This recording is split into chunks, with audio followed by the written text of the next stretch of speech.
Le secret professionnel et le travail en réseau. Pour aider certaines familles, des enfants, des adultes, il n'est pas rare qu'on ait besoin d'être plusieurs professionnels, chacun avec un rôle défini, un rôle différent, avec des règles différentes qui organisent nos professions. Donc, c'est important dans un travail en réseau de s'assurer, en parlant avec chacun, des missions des différents services présents autour d'une situation, de connaître un peu quelles sont les règles en termes de secret professionnel,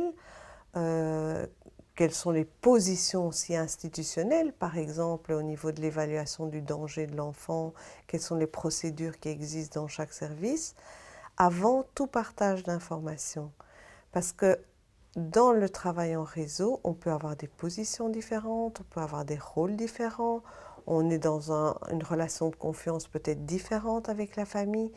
Et ça peut être intéressant de réfléchir à toutes ces notions avant d'entrer dans le partage d'informations, parce qu'une fois qu'on a partagé, quelque part,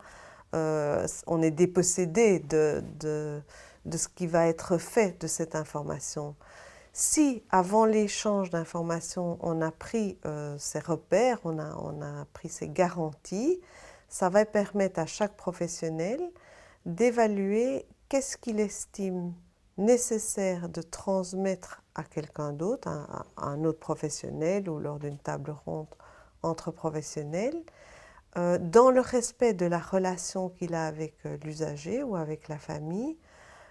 et surtout dans les garanties qui lui seront données de ce qui sera fait de cette information. C'est important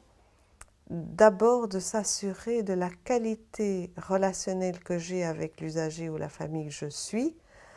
et de quel va être l'impact du partage d'informations avec les autres professionnels. Certaines familles vont mal supporter que je partage des informations, et donc c'est tout un travail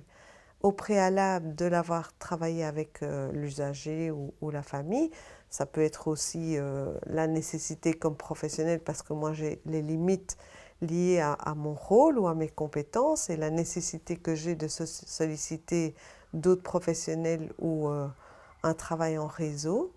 Et donc c'est un exercice d'équilibre qui peut être parfois difficile,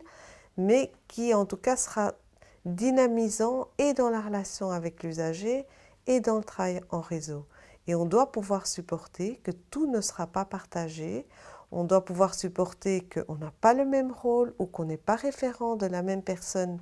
de la famille, et que dès lors, on va se limiter à certaines informations.